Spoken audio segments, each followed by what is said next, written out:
Arasha is now the organization that I'm with, and Arasha means the rock in Portuguese. It started as a British mission 40 years ago, and now it's spread around, and its focus is what some people call creation care, in a scientific way. We're trying to actually protect species and habitats out of a Christian motivation and calling. But I essentially had a second rebirth in my faith, in the sense that I started now when I read the Bible, it's like, why didn't I see this before? What if the Sabbath, God didn't just create some agricultural rules that were ahead of their time to bless humans, but actually God cared about giving the animals the Sabbath? Hi guys, welcome back to Raw Mission, the podcast where we bring you challenging and inspiring stories of ordinary folks sharing the good news of our extraordinary God among some of the least reached peoples of the world. If we're honest, sometimes the perception we have of mission and missionaries needs reshaping. And that's one of the reasons this podcast exists.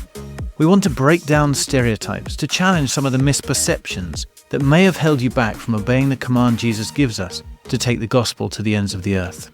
And today's guest, I believe, will do just that. Bob is not your typical missionary. His story and his love for Muslims involves years of scuba diving in the Maldive Islands, using his PhD in marine biology all over the world, and demonstrating his love for God and God's world and God's creatures through conservation and creation care. Well, it's great to have you with us. Hi, Bob. Hi, Matt. Thanks for having me on. Yeah, and you're in, I presume, sunny Florida at the moment? Yes, yeah. This is sort of our winter in the sense that we hide most of the middle of the day inside in the air conditioning and try to stay out of the heat and humidity. So, well, it's great to have you. And let's just jump straight in. Sure. Let's go into sort of, how did you end up overseas? Tell us about your sort of calling, strange word, calling, but give us the story of your background and how you ended up in this kind of world. Yeah, thanks. Yeah, so I grew up in a fairly traditional American, white, conservative, evangelical church that was really strong in what at the time I thought of as missions, with very strong biblical background, and felt very much that mission was something everyone should be a part of. It's just a matter of figuring out what your role in it is. And so went on. I loved the ocean from a young age, despite growing up in Detroit, about 1,000 miles from the sea, and started scuba diving when I was 13. And we would take trips to Florida and loved the ocean. But really at that point, it had nothing to do with my faith. I just loved amazing creatures, loved being underwater, and ended up studying marine biology at University of Miami. So for those that don't know the geography, that's probably a good 1,000 miles from where I grew up. And got to spend most of 4 years studying coral reef fish and scuba diving, a year exchange program in Australia. But again, my faith and my science and my love of the ocean really just didn't have anything to do with each other. It was a very dualistic, traditionally Greek kind of view that there was the spiritual stuff that was the most important and the physical stuff that was less important.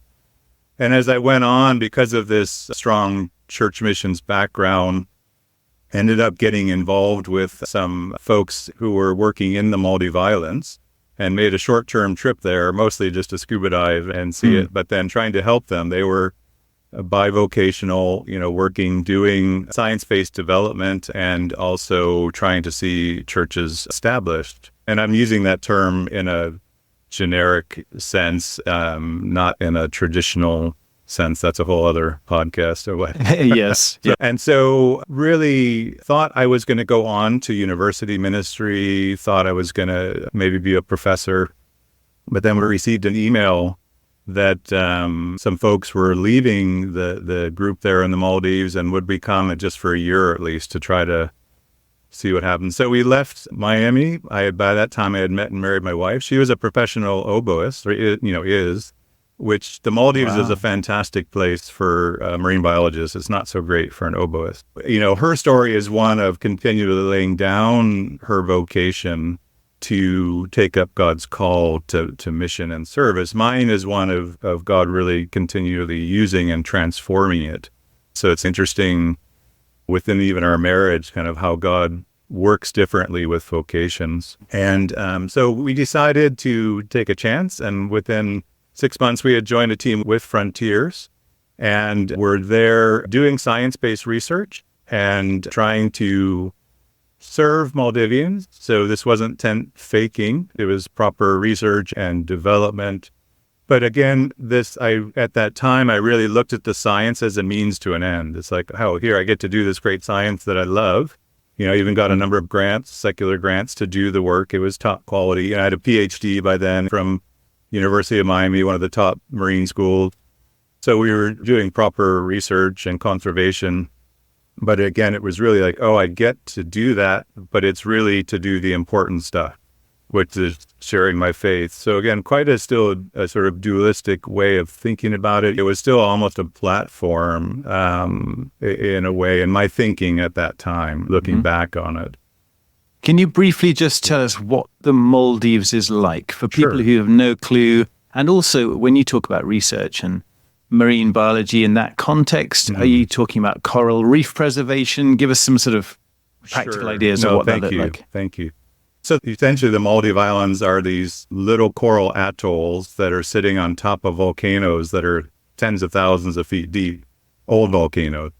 And so the mean height above sea level is about 6 feet or 2 meters. And so picture perfect tropical island, beaches and palm trees and beautiful coral, crystal clear water, but a country that's completely dependent upon the ocean for their livelihood. And one in which there's never been and still isn't any type of fellowship or gathering of Jesus followers in the country, one with their own language. At the time, there was more resources to learn Klingon than there was to learn Maldivian in terms of language learning resources. Because we were doing proper work, we were able to go and live in a kind of remote fishing village, fairly undeveloped, 6 hours electricity a day, running water, eating fish and curry, breakfast, lunch, and dinner.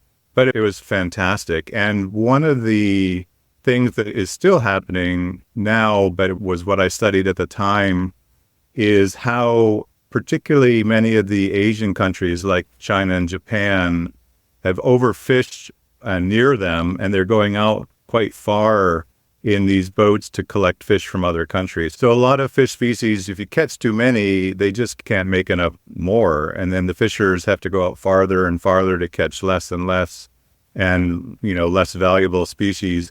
And the Chinese and Japanese are basically coming to Maldives for luxury items like sea cucumbers.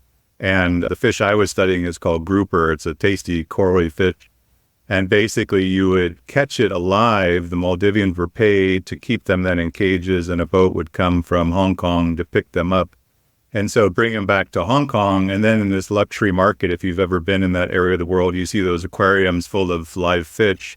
And, the fishermen are paid a pittance. Their reefs are usually then messed up and overfished, and the local economy suffers. But they're paying such a high price for one fish. Perversely, the sort of rarity of the fish confers higher value on it. And so even if there's just one of them left, the impetus is to get out there and catch it, because then it's so valuable. So I was studying the ecology of these fish. I had to go out scuba diving in the Maldives on beautiful coral reefs, and we were just trying to document what was there, what was the status of the fish population. And I studied a lot of what are called marine protected areas, which are essentially like national parks in the sea. If you protect an area from fishing, no surprise, the fish get bigger. And the way fish biology works is the number of eggs it produces is exponentially related to size. So one big fish produces as much as hundreds of small fish. So if you protect them, there's a lot more eggs out there, and they get fertilized. And then because most fish shed their eggs out into the ocean, they float and repopulate the areas where you can fish. So there's a lot of conservation emphasis right now on protecting areas of the ocean. Genesis 1 talks about the fruitfulness of life.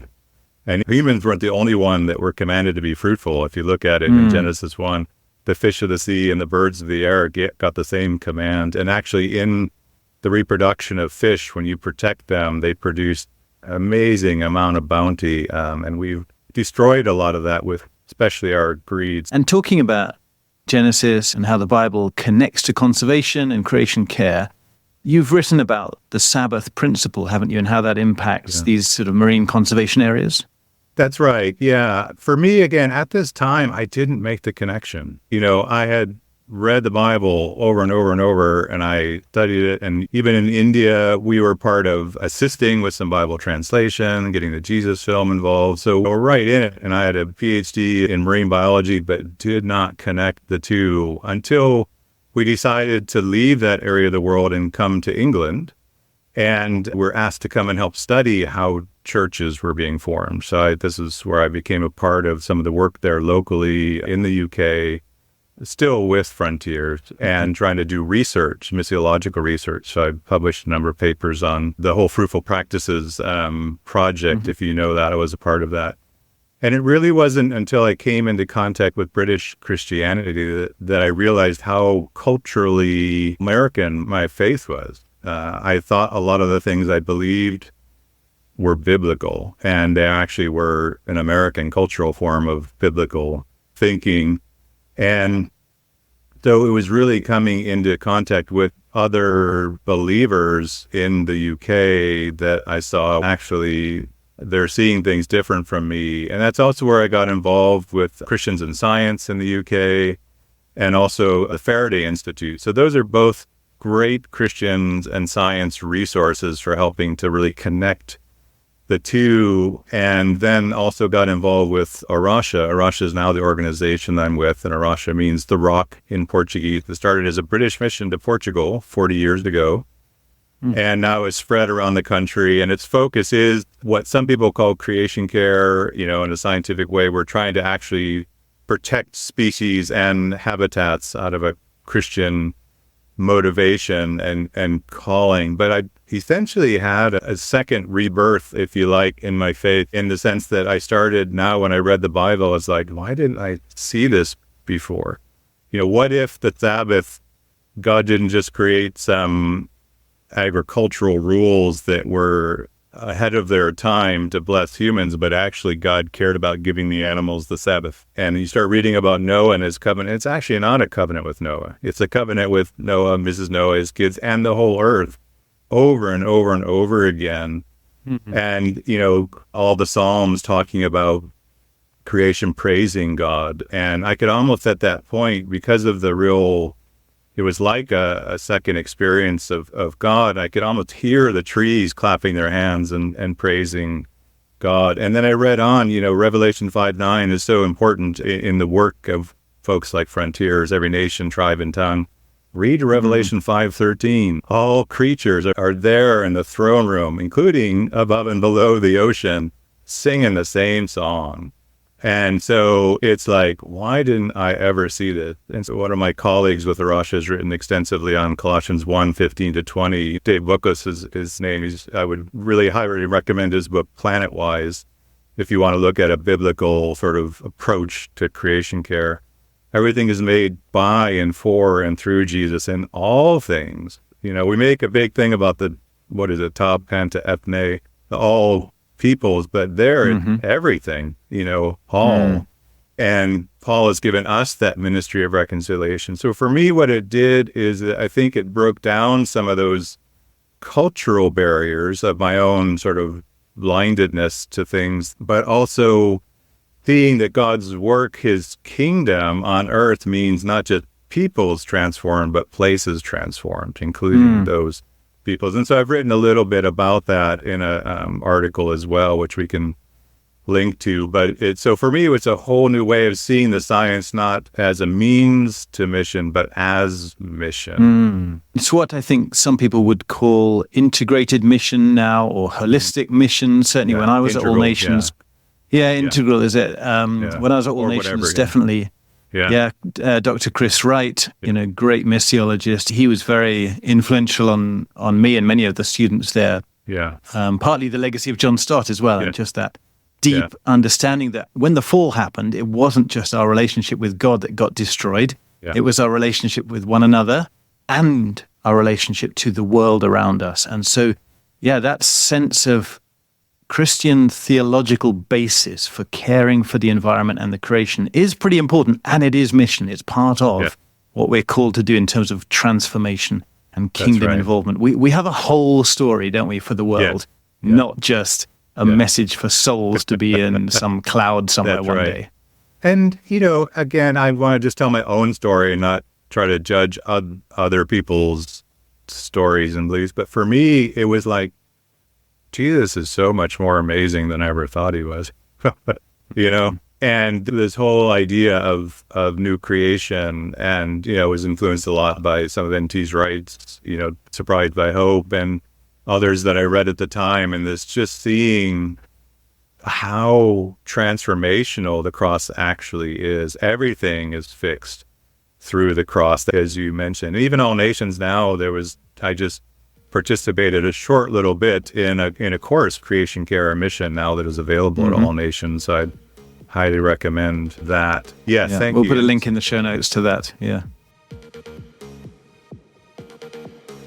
Sharing this podcast is a great way to encourage more people to get involved with God's great mission, whether locally or globally. Perhaps you know someone whose faith might be strengthened, or God's call to evangelism and disciple-making might be ignited by listening to this very episode. So do share it or any of your favorite episodes with your friends. If you use Apple Podcasts, it's really easy to give us a 5-star rating or to write us a review. And this has a big impact on how many people can find us. And finally, some of you have contacted us to ask if you can give financially to the work that we do.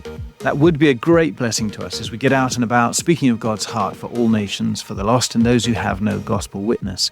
A simple way to do that is to go to our website, frontiers.org.uk, and to click the Give button at the top. Thanks, guys. Now let's get back to the interview. Yeah, so that transformation happened very late in life for me. I was in my early 40s and already had been doing conservation. So then the question began to be, how do I implement this? What does that mean? And my colleagues there in the UK graciously allowed me time and space to explore these things. And if it's helpful to give a specific example, one of the ways I began, so Arasha is not a church planting organization. We do creation care because it's right. We are Christian, and we hope people will and are not ashamed. I get up in front of the UN and give a talk, and I'm talking about my faith. So, we're unapologetically Christian, but just to be clear, it's not a means to an end, and conservation is the Christian end. But one of the things that I was allowed to explore is working along the coast in Kenya. We have a field study center there for people that know the Labrie idea of living in community and Christians, non-Christians really interacting deeply. Arasha flows a lot out of that model, and we have a number of different centers where you can come and live and work, and it's run by local people doing local conservation, but people can be a part of that. And we have one of those centers in Kenya right along the beach where, many people know the coastal peoples in East Africa are primarily Muslim, and most of the fishers, so if you're seeing a fisher in East Africa, it's probably Muslim. And so we wanted to try to develop a project that eventually we called the Kenya Beach Boys Project. And in Kenya, there's these young men who are called beach boys, and they go along the beaches and they try to get tourists to give them money by maybe showing them something in a rock pool or selling something or trinket. And they're usually a bit of an annoyance and harass people. And then they get involved also in all the things that are associated with tourism, the prostitution or the drugs. And most of them don't have a chance to follow Christ and probably wouldn't step inside of a church. And the churches might even reject them because of just some of the cultural stuff. So what we found is that actually some of the activities that they were doing in the rock pools were detrimental to certain species of animals that actually had both conservation value, but also we were really exploring this idea that it doesn't matter if anything has value to us, it's value to God.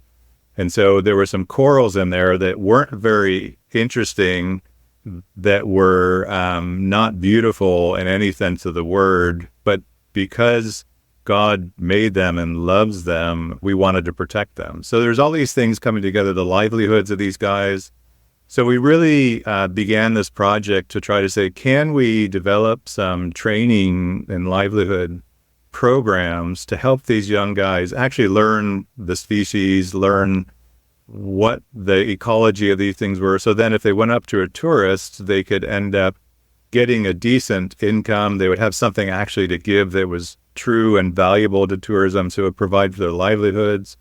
Could we begin relationships with them in the hopes that we would be able to share our hope in Jesus with them? And also then thinking about their own personal well-being, keeping them away from some of the really bad stuff that can really impact their lives and protect these beautiful places that God made and called good. So we tried to develop this project. It went on for a few years. It was less successful than we hoped, but I think it does serve as an interesting example of maybe how you might integrate conservation, natural resource management, and livelihoods, and also the spiritual concern for people's relationship with Christ and their well-being into an integrated, holistic kind of project that values all of them as important. Yeah, because something you do talk about it, how do you phrase it? Your work in marine conservation, it's not just about the oceans themselves, is it? It's about the people who live alongside the oceans. That's right. That's right. Yeah, Rosh is not just about the ocean. We work in all places and habitats and species. But for me, on a practical, even in the secular world, humans are part of the ecosystem, where it's a socio-ecological system, and humans are the main impacts on our environment now. I mean, in Bible times, a lot of the problem with wild animals was not getting eaten by them. Now the tables have turned, and, some of the issues that we're dealing with, Christians didn't have to deal with them in the past because they literally were just trying to not get eaten by the wildlife.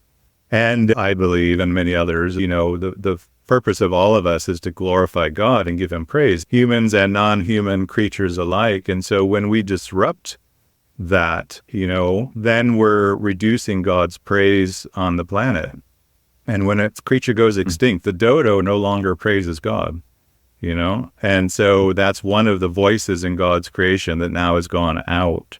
And how does a crab, so we study crabs sometimes on beaches, and there's these crabs that, squirm into these holes and they're scuttling around. And how does a crab praise God? Well, it's by being as a crab is supposed to be, and so a crab and all its crabbiness, doing its crab things, that's glorifying to God. It's giving praise by being what God meant it to be, just like we do. And so this is the link into science. How do we figure out then what a crab is supposed to be? Well, science teaches us that. We can study what a crab is meant to be. We can study how crabs work. And then we can study places and see, well, for example, plastic pollution on beaches, is keeping things like crabs from praising God. It's something we've done, littered there, or we've made this thing that now is keeping some of God's creatures globally from praising him in the way that God has made them to praise him. At the very least, he told us to care for his planet in Genesis 1. But even if you want to remain within a very human-centered framework, ocean currents, you put some plastic in the ocean at a beach here in Florida, it's going to end up in Cornwall at some point. It's going to impact the water quality and the pollution up in the UK. So what we do, it's not just about people out there, but actually how you live, how the office functions, how, the plastic you use or don't use. The food you consume there at the office today is on the end of a chain of blessing or cursing, and people caught it somewhere or made it somewhere. And both the human issues of, like the fair trade movement and things like that I know are big there, but also then the creatures. What you consume in the office is blessing or cursing places far away. No, that's definitely a challenge. That's helpful for us to think about that. Yeah, I mean, obviously our kids are hearing a lot about this in school these days. It's on the agenda politically. It's important for us to think about, yes, what is not only a theological framework for this, but the interconnected global world we live in, the impact of the lives we're living, whether it is about the plastics in the ocean or, the recycling that we do. And I like what you're saying. Yeah, it's not just a means to an end. This is part of honoring God expressing his glory in the nations, in everything we do. I mean, talking about, the creatures praising God might be a bit much for some. And whether we read those Psalms and we start thinking, what does that mean? Whether it's in a literal or metaphorical sense, there is a way that all of creation is praising God, whether it's as his handiwork, part of the artistry of God in the nations and the beauty that he has made. And if we're destroying, that's clearly not a good thing, to be destroying the world that God has made in his beauty, in his creativity. It's just stuff for us to think about, isn't it? And to just reframe some of our mind as we just look at the scriptures and think, what does this mean on a bigger level in terms of Sabbath, in terms of caring for one another? And of course, we're all more aware now of how the nations that are so poor can be affected by changes in the global environment. Right. I mean, the Maldives, we started with the Maldives, didn't we? And you said, these guys are only a few feet above sea level. Aren't they in huge danger as the oceans rise? So the last Lausanne conference, made this sort of proclamation on creation care as a gospel issue under the lordship of Jesus Christ. So I would even go on to say, as Christians, it's a gospel issue, even if you're going to have a fairly human-centered approach to mission and ministry. Tearfund did an interesting study a few years ago, and they calculated, and you can, scientists, I'm waving my hands as a scientist, there's always caveats, etc., but they estimate that because of plastic pollution and a non-needed additional 600,000 people die every year. And the reason is, you think about a lot of villages, particularly without sanitation, and so you've got a stream that's basically used, or ditches that are used for getting rid of household waste, and people are dumping stuff in there. Would those get clogged with plastic? Mosquitoes breed, so you have an increase in cholera, increase in malaria.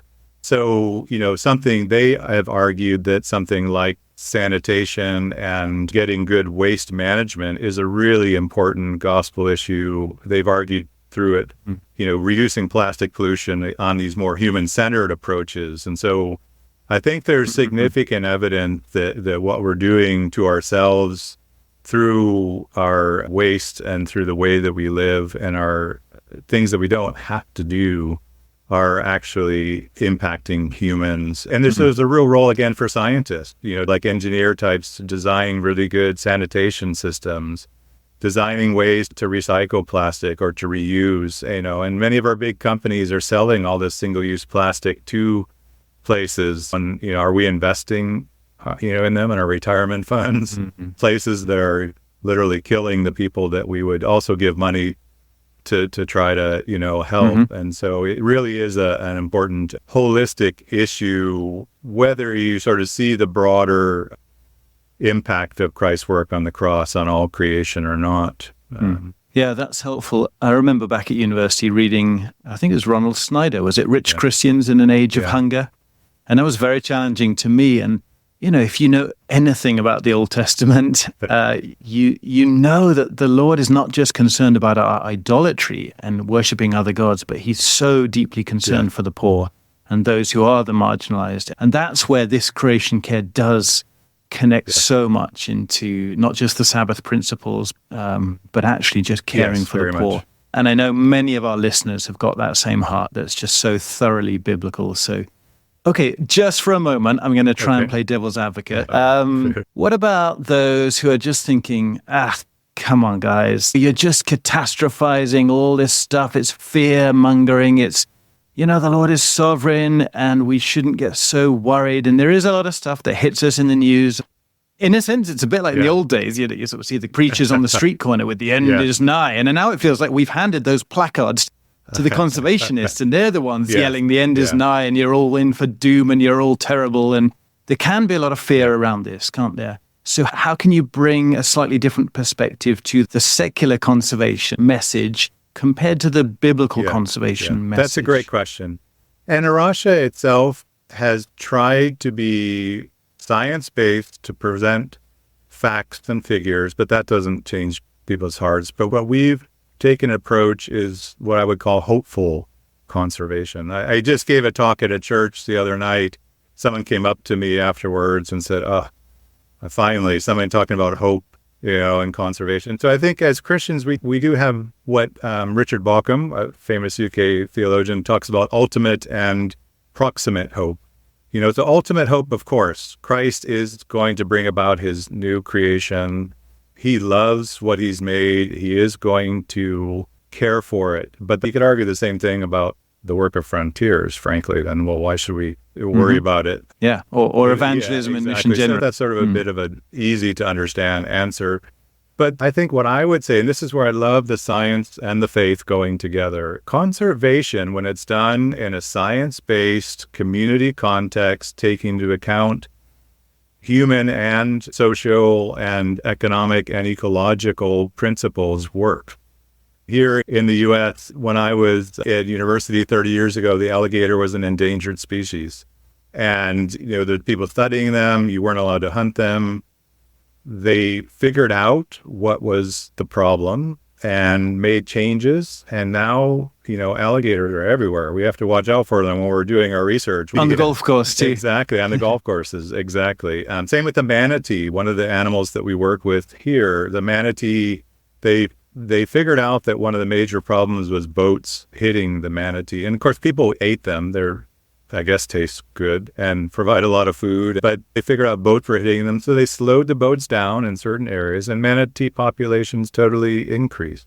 Now there's some problems with pollution because there's a lot of agriculture. It's causing water clarity to go down, and seagrass is dying, manatees' primary food, and so manatee populations have started to drop again. So we found a new problem that we need to fix. So this idea of Sabbath, giving the ocean a Sabbath in these marine protected areas, when we actually use science to understand how these creatures are praising God, I would suggest, again, that's we're figuring out how manatees be manatees, and that's how they praise God. And we figured out how we're keeping them from doing that actually, if we're willing to make those changes in conjunction with economic interests and livelihood interests. So now tourism for manatees is huge, and people are making loads more money than they ever were eating the manatees. And so all over the world, there's hopeful examples how when we care for God's world,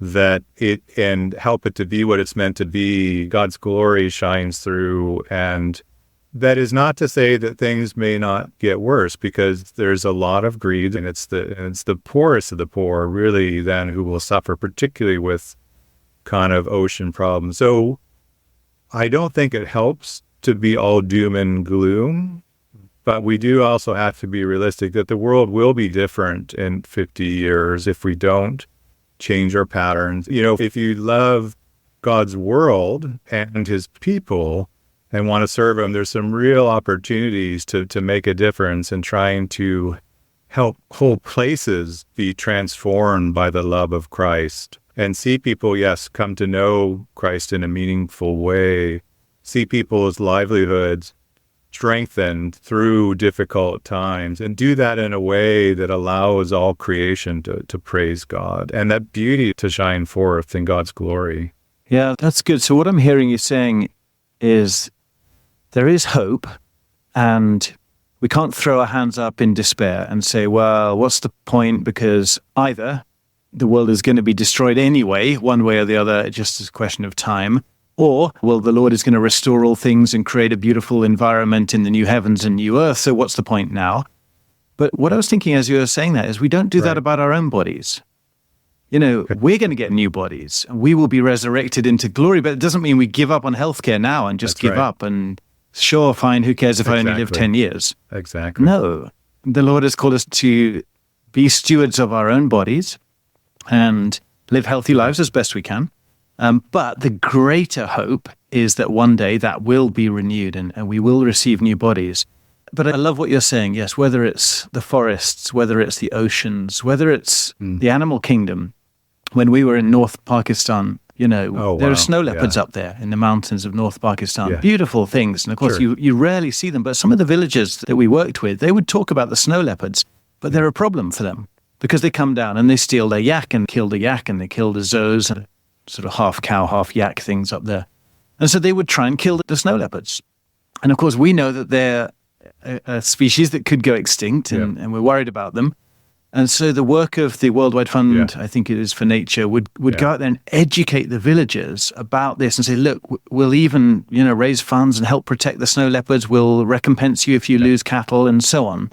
But actually, of course, what happens with any kind of NGO work or conservation work is that when people are involved, like you say, there's greed, there's selfishness, there's fighting between whether it's communities, tribes, villages, or whether in the west, the east, the mountains, the oceans, people are the same. And so this kingdom gospel that we have impacts all of that. So if you want to have an impact on the environment, on people, on communities, and on eternity, the gospel is the answer. And so in some ways, the conservationist and the missionary have a lot in common, even if we're not fusing our two worlds, because we need to understand local culture, the history of the area, the language, to communicate well with them, to bring a better vision. Yeah, you're exactly right. I love your summary. And there are reasons, that the Bible is less explicit about some of this than conservationists might like. But then I would still encourage people to read Scripture with a view that when God talks about the land, when he talks about creatures, when he talks about all, it's not just a euphemism for all peoples and all humans, that actually, or even just that the land and the sea is not just the stage on which the human drama is played, but actually that when he's talking about those things, it's part of his care and concern for all that he's made. And again, God called what he made good. And as you said, as what was broken on the cross in creation is fixed through Christ. And we see all this creation there in the end. Whatever the new creation is like, it's not just filled with humans. True. And I'm really glad actually that we did come back to this point of the image of God, because yes, we were given a different responsibility. Humans are different to the animals. That's pretty key. That's not taught in every school in the country. But this idea of being vice-regent or the pinnacle of God's creation, the mandate that we're given is not to subdue the earth and destroy it. It's to rule over and care for the earth, isn't it? And that's really important as in terms of headship or responsibility, however we view that in life, whether you're the head of a company, a business, you're not there to destroy and ruin that thing you're head of. You're there to serve, lift up, protect, guide, and strengthen, and actually be part of a system that all works Jesus together says the thief for God's comes glory. to kill, destroy, and steal, right? Not those that are acting out of God's image. Yeah. So that's right. So we should receive this from God as a blessing and a privilege, and a responsibility. I think, it's a real privilege to be able to understand a little bit of God's world and to experience it in a beautiful way. Yeah, brilliant. And we know that we're going off track if we start to be dominated by fear and guilt. But as you say, there are things we can do. There are little steps we can take in every area of life, not just in conservation, to bring about steps towards God's way of seeing things and doing things. So I think that's a great place to end, isn't it? Bob, thank you for your time and your perspective. I'm sure you've got some great little anecdotes about your adventures all over the world. But I'm actually kind of glad that today we just really honed in on just who God is and the world we live in. I think that's pretty important. And I think it'll really touch where a lot of our young people are at and trying to think about how does science and mission go together. Is there any place for a science student in God's mission? And hopefully we've brought a lot of that together today. And certainly I know there are Frontiers teams around the world who are doing not just great work amongst the poor, but great work in conservation and creation care. Thank you for the opportunity. Brilliant. God bless. Good to see you. Yeah. Thanks for being with us today, guys. Do get in touch if you want to share how God is speaking to you through the podcast, or if you want to partner with us in any way, raising up more workers for the harvest. You can email me personally, matt@frontiers.org.uk. Here's a great quote to end with from Brother Young. It is not great men who change the world, but weak men in the hands of a great God. Have a great week and make sure you don't miss our next episode.